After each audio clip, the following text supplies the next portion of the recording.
कुसुम का परिवार शहर से हमेशा हमेशा के लिए गांव उसके दादा दादी के पास जा रहे थे, जिस वजह से कुसुम बहुत ही ज्यादा खुश थी। आज तक जिस गांव के बारे में मैं सिर्फ किताबों में पढ़ती आ रही हूँ, फाइनली आज मैं वहाँ जा रही हूँ। अब गांव के जीवन को समझने और वहाँ के रीति रिवाज को जीने का मुझे भी मौका मिलेगा। बहुत मजा आएगा। कुसुम जैसे ही गाड़ी से उतरती है और घर के अंदर जाने लगती है, तभी उसकी दादी उसे रोकते हुए कहती है, अरे बिटिया अभी नहीं, रुको। उसके बाद दादी जल्दी से लोटे में कुछ लाती है और कुछ मंत्र पढ़ते हुए उनके ऊपर पानी छिड़क देती है। चलो अब अंदर आओ और सबसे पहले हाथ मुंह धोकर कुल देवी के मंदिर के सामने माथा टेक लो, फिर खाना खाना।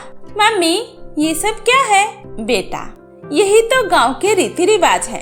अब जल्दी से हाथ पैर धो ले, हमें मंदिर जाना है। कुसुम ने हाथ पैर धोए और माँ पापा के साथ कुल देवी के मंदिर चली गई। गांव छोटा था, लेकिन वहाँ की शांति और पक्षियों की चहचहाहट ने उसके मन को मोह लिया। जब वे मंदिर से लौटी तो उसकी दादी कहती है, अब से तू यहीं के स्कूल में पढ़ने जाएगी। अब जाकर खाना खाकर आराम कर ले। ठीक है दादी। अगले दिन कुसुम सुबह सुबह स्कूल जाने के लिए तैयार होने लगती है। तभी पड़ोस की कंचन कुसुम को स्कूल के लिए बुलाने आती है। अरे कुसुम, ये क्या, तुम ऐसे ही स्कूल जाओगी? क्यों, क्या हुआ? कुछ कमी रह गई क्या? हाँ, तुमने अपने बाल नहीं बांधे। हमारे गांव में कोई भी लड़कियां खुले बाल नहीं रखती है, क्योंकि खुले बालों वाली लड़की को भूतनी पकड़ लेती है। ये सुनकर कुसुम जोर से हंसने लगती है।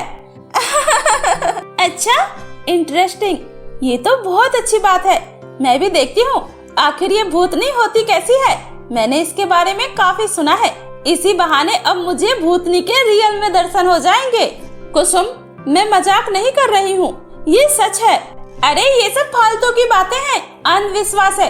अच्छा एक बात बताओ, ये सारी भूतनी गांव में ही क्यों होती है, शहर में क्यों नहीं? है कोई जवाब? कुसुम देख, वो सब तो मुझे नहीं पता, लेकिन मुझे अपने गांव के बारे में पता है। यहाँ कोई भी खुले बाल नहीं रखता है। तुम इसे जल्दी से बांध लो, वरना मैं दादी को बुला रही हूँ, वही तुम्हें समझाएगी फिर। कंचन, दादी मम्मी को खेत घुमाने गई है, समझी? इसलिए अब तू मेरी दादी मत बन, प्लीज। उसके बाद कुसुम अपने कपड़ों पर परफ्यूम लगाती है और बैग लेकर स्कूल के लिए निकल जाती है। मैया रे, ये तुमने अपने कपड़ों पर इतना खुशबूदार क्या लगाया? ये तो परफ्यूम है पगली, अच्छी खुशबू है ना, ला तुझे भी लगा देती हूँ। नहीं नहीं नहीं, मैं जा रही हूँ, तुम आ जाना, मैं तुम्हारे साथ बिल्कुल भी नहीं जाऊंगी। इतना बोलकर कंचन वहाँ से चली जाती है। अरे कंचन रुक तो। अरे यार ये तो चली गई, अब मुझे अकेले ही जाना पड़ेगा। अकेले क्यों? मैं हूँ ना। कौन? ये किसकी आवाज थी? कुसुम जब पीछे देखती है तो वहाँ पर कोई नहीं होता। आवाज तो यहीं से आई थी, पक्का ये कंचन ही है। ये छुपकर मुझे डराने की कोशिश कर रही है, लेकिन बेटा मैं भी शहर की लड़की हूँ, इतनी आसानी से नहीं डरूंगी। उसके बाद कुसुम अकेले ही स्कूल की तरफ चल देती है। वो खेत, तालाब और पेड़ों को निहारते हुए जा रही थी। तभी पीपल के पेड़ के पास उसे एक साया दिखता है। कुछ तो था भी यहाँ, कुछ तो जरूर था। कुसुम उस पेड़ के पीछे जाकर देखती है तो वहाँ कुछ भी नहीं होता है। नहीं, कुछ तो जरूर था यहाँ, ये मेरा वहम नहीं था। मैंने अपनी आंखों से इधर कुछ जाते हुए देखा। तभी कुसुम को तालाब के किनारे स्कूल यूनिफॉर्म में एक लड़की जोर जोर से हंसते हुए दिखाई देती है। अरे ये लड़की कौन है? और ये क्या, इसके कितने लंबे और घने बाल हैं। इसने तो चोटी भी नहीं बनाई है। जरूर ये स्कूल जा रही होगी, इससे बात करके देखती हूँ। उसके बाद कुसुम उस लड़की के पास जाती है। सुनो, तुम कौन हो और तुम यहाँ पर क्या कर रही हो? स्कूल के लिए देरी हो रही है, स्कूल नहीं जाना है क्या तुम्हें? मेरा नाम मालती है और मैं अब स्कूल कभी नहीं जा सकती हूँ। क्यों क्यों नहीं जा सकती हो? वो क्या है ना, उस स्कूल में मेरी कोई भी सहेली नहीं है। मेरी सहेली तो यहाँ है, इस तालाब के अंदर। क्या क्या क्या मतलब? हाँ, वो देखो मछलियाँ, यही सब मेरी सहेली है। उस स्कूल की सभी लड़कियाँ बहुत गंदी है, बहुत गंदी है। तुम भी स्कूल मत जाओ और मेरे साथ इस तालाब में चलो। चलो ना। अच्छा ठीक है, चलूंगी, लेकिन उससे पहले तुम्हें मेरे साथ स्कूल जाना होगा, क्योंकि पढ़ाई सबसे ज्यादा जरूरी है। छुट्टी के बाद हम तालाब में भी जाएंगे और बाग में भी। वैसे भी मैं इस गांव में नई आई हूँ और इस गांव में अभी तक मेरी कोई सहेली नहीं बनी है। तुम मेरी सबसे पहली सहेली हो। अब चलो स्कूल चलते हैं। क्या तुमने मुझे अपनी सहेली कहा? तुम बहुत अच्छी हो। मैं तुम्हें अपने साथ अपनी दुनिया में लेकर जाऊंगी। मेरा मतलब है अपने घर लेकर जाऊंगी, और फिर हम हमेशा साथ में रहेंगे। तुम मुझे छोड़कर तो नहीं जाओगी ना? बोलो ना, छोड़कर तो नहीं जाओगी ना? नहीं सहेली, अभी फिलहाल हमें स्कूल जाना चाहिए, वरना हम पहले ही दिन लेट हो जाएंगे। तुम चलो मेरे साथ। हाँ चलो। अच्छा ये बताओ, तुमने अपने बाल क्यों खोल रखे हैं? मैंने तो सुना है गांव में कोई भी लड़कियां बाल खोल कर नहीं रखती। हाँ सही सुना, क्योंकि मुझे खुले बाल बहुत पसंद है। क्या इसका मतलब तुम ही हो जो लोगों को भूत बनकर डराती हो? हाँ, लेकिन तुम्हें कैसे पता? अरे मैं तो मजाक कर रही थी। वैसे मैं इन सब चीजों में विश्वास नहीं रखती। क्या भूतनी सच में होती है? क्या तुम्हें लगता है कि भूतनी सच में होती है? कुछ दिनों में तुम्हें सब कुछ पता चल जाएगा। उसके बाद कुसुम मालती से बातें करते करते स्कूल आ जाती है। कुसुम, ये क्या पहले ही दिन इतना लेट? और बाल क्यों नहीं बांधा है तुमने? कल से ये बाल बंधे होने चाहिए। और जाओ और सीट पर जाकर बैठ जाओ। मैम, ये तो आपकी बहुत गलत बात है। आप सिर्फ और सिर्फ मुझे डांट रही है। इसे भी तो कुछ कहिए ना। ये भी तो लेट आई है और इसके तो इतने लंबे और घने बाल हैं। ये भी तो नहीं बांध के आई है, फिर आप इसे कुछ क्यों नहीं बोल रहे? कुसुम, सभी लड़कियों ने चोटी बांध रखी है सिवाय तुम्हारे। अब ये मजाक छोड़ो और जाकर सीट पर बैठो। आज तुम्हारा पहला दिन है, इसलिए मैं तुम्हें छोड़ रही हूँ, समझी? उसके बाद कुसुम चुपचाप अपनी सीट पर जाकर बैठ जाती है। क्लास खत्म हो जाने के बाद कुसुम कंचन से कहती है, कंचन ये देखो, इससे मिलो, ये मेरी नई सहेली है। कुसुम, यहाँ तो कोई भी नहीं है, तू किसकी बात कर रही है? कंचन, तेरी आंखें खराब तो नहीं हो गई है? तुझे इतनी बड़ी मालती दिखाई नहीं दे रही है क्या? क्या मालती? कुसुम, ये मालती तुम्हें कहाँ मिली? तालाब के किनारे। हे भगवान, नहीं, ऐसा नहीं होना चाहिए था। ये बिल्कुल भी नहीं होना चाहिए था।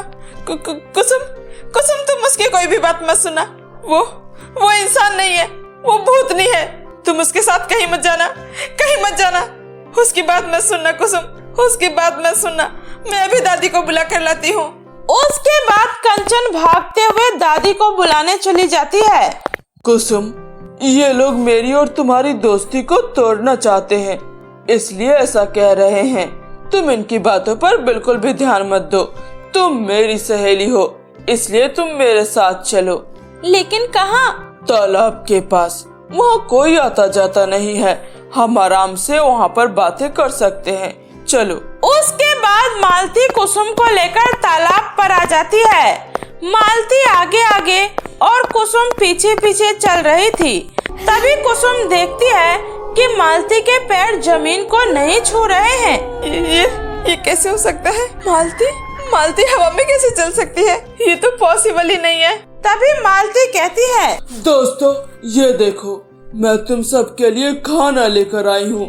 अब जल्दी से तालाब के बाहर आ जाओ। ये तुम किससे बोल रही हो? और कैसा खाना? तुम्हारे पास तो कोई खाना नहीं है, फिर तुम किस खाने की बात कर रही हो? तभी मालती एक चुड़ैल में बदल जाती है। आज का मेरा भोजन तुम हो। आज हम सब दोस्त मिलकर तुम्हें खाएंगे। क्या? लेकिन मैं तो तुम्हारी सहेली हूँ ना, हम साथ में पढ़ने भी गए थे। फिर तुम मेरे साथ ऐसा कैसे कर सकती हो? देखो मुझे जाने दो, मुझे छोड़ दो। हरगिज नहीं, हम तुम्हें अपने साथ ले जाकर रहेंगे। उसके बाद मालती कुसुम को पानी के अंदर धक्का दे देती है। बचाओ बचाओ, मालती मालती छोड़ो मुझे, मुझे छोड़ो। तभी वहाँ पर कुसुम की दादी आ जाती है। मालती छोड़ दे उसे, मैंने कहा छोड़ मेरी पोती को। नहीं, मैं इसे अपने साथ लेकर जाऊंगी।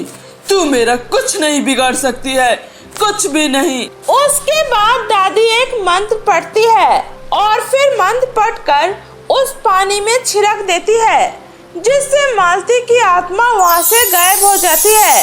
और फिर गांव वाले कुसुम को पानी से बाहर निकालते हैं। दादी दादी वो कौन थी और वो मुझे क्यों मारना चाहती थी? मालती वो इसी गांव की लड़की थी, अपनी सहेली के साथ हमेशा घूमते रहती थी। एक दिन स्कूल से वापस आकर वो सब इसी नदी में नहा रहे थे, तभी अचानक से मालती का पैर फिसल गया और वो तालाब में डूब गई। किसी ने उसकी मदद नहीं की। उसकी सभी सहेली डरकर वहाँ से भाग गई और मालती भूत बनकर उन्हें डराने लगी। मालती खुले बाल वाली लड़की को जल्दी पकड़ती है, क्योंकि मालती को खुले बाल पसंद है। दादी कंचन, मुझे माफ कर दो। मैं हमेशा अपने बाल को बांध कर रखूंगी और कभी भी परफ्यूम भी नहीं लगाऊंगी। शाबाश बेटा, अब घर चलो। उस दिन के बाद से फिर कभी भी मालती किसी को दिखाई नहीं देती है।